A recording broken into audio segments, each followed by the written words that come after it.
షానియే షహర్ greater Hyderabad corporation ఎన్నికలు రసవత్తరంగా సాగనున్నాయి. ప్రధాన పార్టీలన్నీ ఎన్నికల బరిలో నువ్వా నేనా అన్నట్లు పోటీ. హేమా హేమీలు పోటీకి సాయి.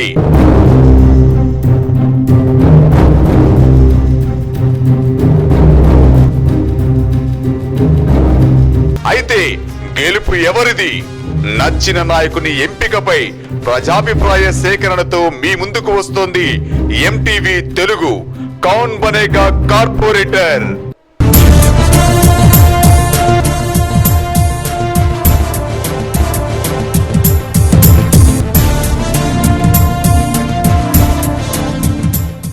హైదరాబాద్ మహానగరం, భిన్న సంస్కృతుల సమ్మేళనం.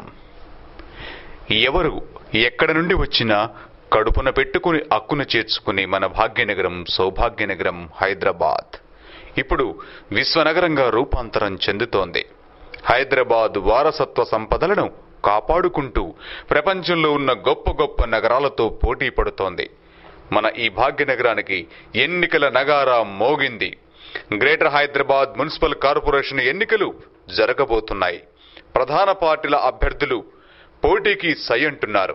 ఈ నేపథ్యంలో మన ఎంటీవీ తెలుగు కౌన్ బనేగా కార్పొరేటర్ పేరుతో ప్రత్యేక కార్యక్రమం చేపట్టింది. ఇందులో భాగంగా ఈరోజు ఎల్బీ నగర్ నియోజకవర్గం వనస్థలపురం డివిజన్ నుండి అధికార టీఆర్ఎస్ పార్టీ అభ్యర్థిగా రేసులో ఉన్న కుంట్లూరు వెంకటేష్ గౌడ్ గారితో మన కౌన్ బనేగా కార్పొరేటర్ కార్యక్రమంలో మాట్లాడుతూ మరిన్ని విషయాలు తెలుసుకుందాం.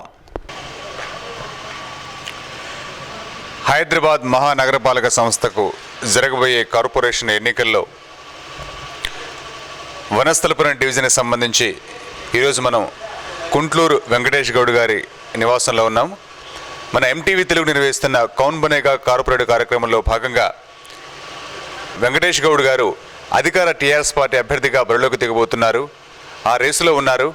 ఆయన అడిగి ఈ వనస్థలపురం డివిజన్కి సంబంధించి ఎలాంటి సమస్యలను తీర్చబోతున్నారు, ఎలాంటి హామీలు ఇవ్వబోతున్నారు, ఇలాంటి విషయాలు మన కౌన్ బనేగా కార్పొరేటర్ కార్యక్రమం ద్వారా తెలుసుకుందాం. వెంకటేష్ గౌడ్ గారు నమస్తే అండి. నమస్తే అండి. మీరు టీఆర్ఎస్ పార్టీ అభ్యర్థిగా రేసులో ఉన్నారు. టికెట్ కన్ఫర్మ్ అయితే కనుక మీరు టీఆర్ఎస్ పార్టీ అధికార టీఆర్ఎస్ పార్టీ అభ్యర్థిగా మీరు బరిలోకి దిగే అవకాశం ఉంది. కాబట్టి ఈ డివిజన్ ప్రజలకు మీరు ఉన్నటువంటి సమస్యలను మీరు ఏ విధంగా తీర్చబోతున్నారు? ఇప్పుడు జనరల్గా టీఆర్ఎస్ ప్రభుత్వం ఉంది కాబట్టి ప్రభుత్వానికి గవర్నమెంట్ అధికారులు, ఒక ఎమ్మెల్యే, ఎంపీ, మంత్రులు, సంబంధిత మంత్రుల నుండి యథావిధిగా జరిగే పనులన్నీ కూడా క్రమంగా జరుగుతూ ఉంటాయి. అది కాకుండా స్థానికంగా ఏర్పడే కొన్ని సివిక్ కమ్యూనిటీస్ ఏవైతే ఉంటాయో, లైక్ మంచినీళ్ళు, డ్రైనేజ్ వ్యవస్థ, రోడ్ల వ్యవస్థ, స్ట్రీట్ లైట్ల వ్యవస్థ, గ్రంథాలయాలు, ఇట్లాంటివి ఏవైతే ఉంటాయో ఎప్పటికప్పటికి మున్సిపల్ అధికారులు అప్డేట్ చేస్తూ ఉంటారు. అట్లా కాని సమస్యలు ఉంటే కూడా ప్రజలు, ఒకవేళ నేను రేపు ఎన్నికైతే కనుక నా దృష్టి తీసుకొస్తే తక్షణమే స్పందించే గుణగణాలు నాకు ఉన్నాయి. నేనంటే చాలామంది అంటూ ఉంటారు సమాజంలో, డబ్బులు ఉన్నాయా మీకు, ఎన్ని కోట్లు పెడతారు? నేను కోట్లు కాదు, ఒక మంచి నాయకునిలాగా, ఒక మంచి సర్వీస్ ఇచ్చే మనిషిలాగా ప్రజల ముందు 14 సంవత్సరాల నుంచి పనిచేసుకుంటూ ఈరోజు రేపు ఎప్పుడైనా సరే అందుబాటులో పెరగకుంటూ ప్రతి వనస్థలపురం డివిజన్ అనే కాదు, ఏ మనిషి వచ్చినా, ఏ ప్రాంతం నుంచి వచ్చినా సర్వీస్ చేయడానికి నేను సిద్ధంగా ఉన్నా. సో మరి వనస్థలపురం డివిజన్కి సంబంధించి మీరు ప్రధానంగా ఇక్కడ చూసిన సమస్యలు ఏంటి? అవి ఏ రకంగా మీరు గెలిచిన తర్వాత తీర్చగలుగుతారు? ఇప్పుడు నేను అనుకునే సమస్యలు, ఓ డివిజన్కి ఓ పిల్లల కోసం, విద్యార్థుల కోసం ఒక లైబ్రరీని ఏర్పాటు చేయాలని చెప్పేసి అనుకుంటున్నా. దాని పట్ల రేపు జిహెచ్ఎంసీ ఎన్నికల్లో నేను ఒకవేళ గెలిచి నేను పోటీ అభ్యర్థి చేసి పోటీలో గెలిస్తే కనుక నేను జిహెచ్ఎంసీ ఎన్నికల్లో ప్రజలకు చెప్పేది ఏంటంటే, ప్రతి డివిజన్లో ఒక లైబ్రరీ ఉంటే కనుక పిల్లలకు, చదువుకున్న పిల్లలకు అది ఉపయోగపడుతుంది. తర్వాత క్రీడలకు ఓ పార్కులలో, అంటే ప్రతి డివిజన్లో క్రీడల గురించి కొంత స్థలాన్ని కేటాయించి, అది ఇండోరు, అవుట్డోర్ అనే కొన్ని అంశాలు ఉన్నాయి కాబట్టి ఇండోర్గా ఒక డివిజన్ స్థాయిలో ఇట్లాంటి క్రీడలను మనం ప్రోత్సహించగలుగుతాము. అలాంటి క్రీడల కోసము నేను జిహెచ్ఎంసీలో తప్పకుండా మాట్లాడి అధికారులతో, మంత్రులతో మాట్లాడి ఆ ఏర్పాటు కొంచెం ప్రయత్నం చేస్తా. దాని తర్వాత రోడ్లు, ఈ పరిసర ప్రాంతం అంటే దూర ప్రాంతం కాబట్టి, చివరి ప్రాంతం కాబట్టి, నగర శివారు ప్రాంతం కాబట్టి దీనిపైన చాలా ట్యాక్స్లు అధికంగా ఉన్నాయని చెప్పేసి చాలామంది కొలేస్తూ ఉంటారు. ఎందుకంటే జూబ్లీస్లో ఒకే రకంగా, దిల్షునార్లో ఒకే రకంగా, ఈ వనస్లిపురంలో ఒకే రకంగా ఉన్నాయని చెప్పి చాలామంది ప్రజలు వాపోతుంటారు. దీని పట్ల కూడా నేను ప్రభుత్వంతో మా సంబంధిత మంత్రులు ఎవరైతే ఉంటారో వాళ్ళతో మాట్లాడతా. ఎందుకంటే ఓ స్లాబ్ సిస్టంగా ఉండాలి. ఎందుకంటే జూబ్లీస్లో ₹1,00,000, ₹1,50,000 గజం ఉన్నప్పుడు, వనస్లిపురంలో 10,000, 15,000 రూపాయల గజం ఉన్నప్పుడు అక్కడిక్కడ ఒకే రకంగా ఉండకూడదు. కానీ ప్రభుత్వ పరంగా వాళ్ళు కాల్ ఫర్ చేసినప్పుడు, అబ్జెక్షన్ చేసినప్పుడు ఇక్కడ ప్రజలు స్పందించలేదు కాబట్టి వాళ్ళ అధికారులు ఏం అబ్జెక్షన్స్ లేవని ఫుల్ఫిల్ చేసి పంపించడం జరిగింది. ఉన్న వాటిని తగ్గడం జరగదు. కానీ రాబోయే కాలంలో ఇక్కడ ఈ స్లాబ్ సిస్టమ్ ఉన్నట్టుగా నేను అధికారులతో మాట్లాడతా, అవసరమైన మంత్రులతో సంప్రదించేసి ఆ దిశగా ప్రయాణం చేస్తా. ఓ సిస్టమ్ అంటే ఓ టాక్సేషన్ రూపాన ఈ ప్రాంతానికి మేలు జరిగేటట్టు చూస్తా. వనస్థలిపురం డివిజన్ సంబంధించి ఇక్కడ యూత్ కావచ్చు, మహిళలకు కావచ్చు, ఎలాంటి వాళ్ళకు ఉపాధి అవకాశాలు కావచ్చు, స్వయం సహాయక సంఘాలకు వాళ్ళకు స్వయం ఉపాధి కల్పించడం విషయంలో కావచ్చు, ఎలా వాడు మీకు తోడ్పాటును అందిస్తారు మీరు?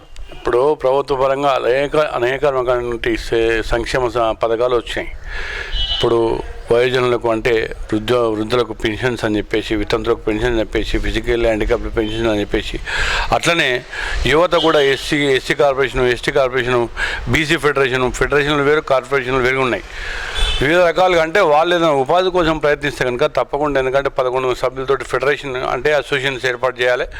ఆ దిశగా ఏర్పాటు చేసిన వాళ్ళకు ప్రభుత్వం 5 లక్షల నుంచి 15 లక్షల రూపాయలు, 25 లక్షల రూపాయలు లోన్లు ఇచ్చేట్టు ఎన్నో కార్పొరేషన్లు ఎన్నో ఉన్నాయి.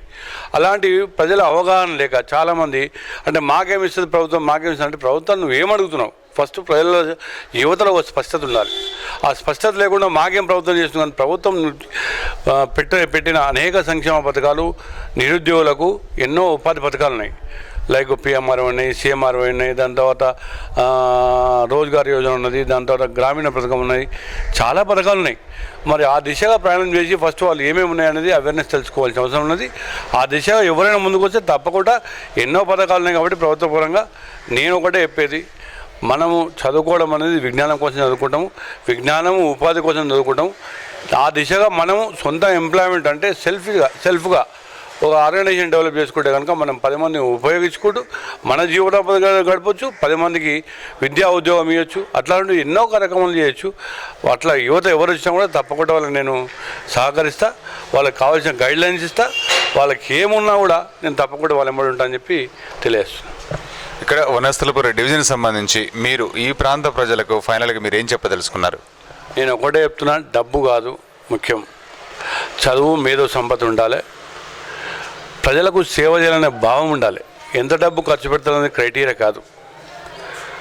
నాకు సర్వీస్ చేసి అంటే ఇప్పుడు కాదు, గత 25 సంవత్సరాల నుంచి నేను స్కూల్ పెట్టి ఓ స్కూల్ చైర్మన్గా సమాజంలో ఇంతకుముందు బీసీ ఆర్గనైజేషన్లో పనిచేసిన 14 సంవత్సరాలు టీఆర్ఎస్ పార్టీకి ఎనలేని సేవ చేసుకుంటూ 14 సంవత్సరాలు నిరంతరం 84 కుంట్లూరు వెంకటేష్ గౌడ్ అంటే టీఆర్ఎస్ అంటే కుంట్లూరు వెంకటేష్ గౌడ్ అనే ప్రజలతో సత్సంబంధాలతోటి, అందరి సహకారంతో, ప్రజలు ఇక్కడ నివసించే ప్రజలతోటి ఒక డెమోక్రటిక్ మేనర్లా, ఒక ప్రజాస్వామ్యబద్ధంగా నేను వాళ్ళందరితో కూడా సహకారం తీసుకున్నా. నాకు పూర్తి సహకారం అందించడానికి 14 సంవత్సరాలు వాళ్ళందరికీ కూడా కృతజ్ఞతలు పేరున. ఇక ముందు కూడా నాకు సహకారం అందించాలని చెప్పేసి ప్రజలందరూ కోరుకుంటే కనుక తప్పకుండా ముందుకు వస్తా, పోటీ చేస్తా, 100% గెలుస్తా. ఈ ప్రాంతంలో 150 డివిజన్లలో ది బెస్ట్ వనస్థలిపురం డివిజన్గా తీయడానికి నేను నా పూర్తి ప్రయత్నం చేస్తానని కోరుకుంటున్నాను.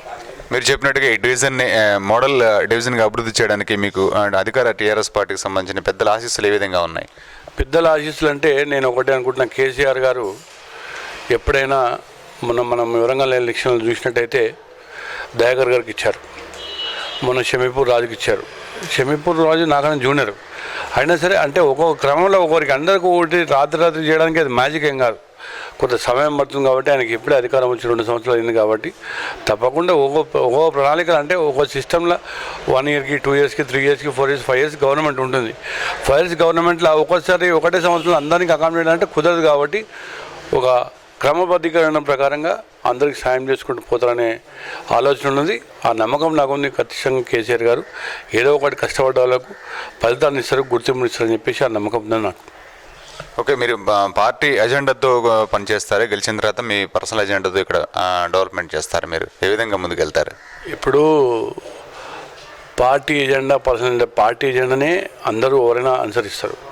ఇప్పుడు పర్సనల్ ఎజెండాలు ఏముంటాయి? పర్సనల్ ఎజెండాలు ఏముంటుంది? వ్యక్తిగతమైన ఎజెండాలు ఏముంటాయి? ఇది కార్పొరేషన్ స్థానికంగా జరిగే ఎలక్షన్ అంటే పార్టీ గుర్తున్నప్పుడు కూడా స్థానికంగా ఎక్కువగా కనెక్ట్ అయ్యేది ఉంటుంది కాబట్టి, సో మీరు ఇక్కడ పరిస్థితులకు అనుగుణంగా మీరు మలుచుకుంటారా, లేకపోతే అధిష్టానానికి సంబంధించి చెప్పేటువంటి సూచనల ప్రకారం నడుచుకుంటారా? అట్లా అది నేను అడిగేది. ఒకటే అండి, సర్వీస్ మోటో అంటే ప్రజలకు ఏం అవసరం వచ్చినా దగ్గర ఉండి తీసుకోవడం, అదే మోటో. ఇంకా వేరే నా పర్సనల్ ఎజెండా లేదు, ప్రైవేట్ ఎజెండా లేదు.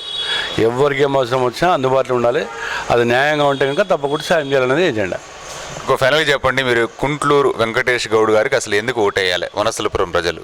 నేను చదువుకున్న 10 మందికి విద్యను ఇస్తున్నా, ఓ న్యాయవాదిగా, ఓ సినిమా ఆర్టిస్ట్గా, దాని తర్వాత ఓ స్పోర్ట్స్ మ్యాన్గా నేను 14 సంవత్సరాల నుంచి టీఆర్ఎస్ పార్టీ కష్టపడి తెలంగాణ రాష్ట్రంలో అనేక సమస్యలు ఒడుదుడుకులు ఎన్నో అనుభవించి ఈ రోజున మరి ప్రజల ముందుకు వచ్చిన నేను ప్రజాస్వామ్యబద్ధంగా ఏంటనేది తెలుసు. 14 సంవత్సరాలు నా నడవడిక ఏంది ఈ ప్రాంతంలో, ఈ ప్రాంత ప్రజలతో ఎటువంటి నేను సత్సంబాలు చేసుకున్నా, ఎటువంటి సాయం చేసినా, ఎటువంటి సహకారం అందించిన నేను మరి ఆ రకంగా నాకు వస్తే కనుక ఒక మంచి నాయకునిలాగా నేను తప్పకుండా అనుసరిస్తాను. ముందు అనేక సమస్యల పట్ల ఎటువంటి సమస్యలైనా పరిష్కరించే దిశగా నేను ఈజీగా ఏ సమస్యను 2 నిమిషాలు పరిష్కరించే తెలివితేటలు నాకు ఉన్నాయి, చదువుకున్న ఆ విజ్ఞానం ఉన్నది, ఆ మేధ సంపత్తి ఉన్నది. అందుకుందని చెప్పేసి నాకు అవకాశం ఇచ్చినట్టయితే తప్పకుండా ఈ సమాజాన్ని మంచి బాటలో ప్రయాణం చేయడానికి నేను ప్రయాణం చేస్తానని తెలియజేసుకుంటాను.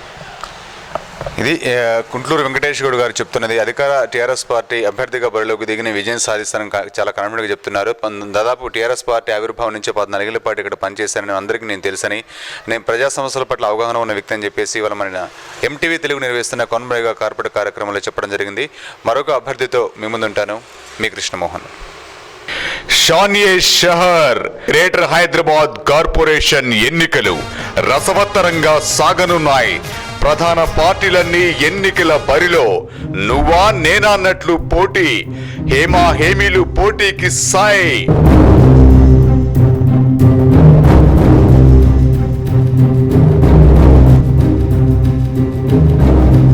అయితే గెలుపు ఎవరిది?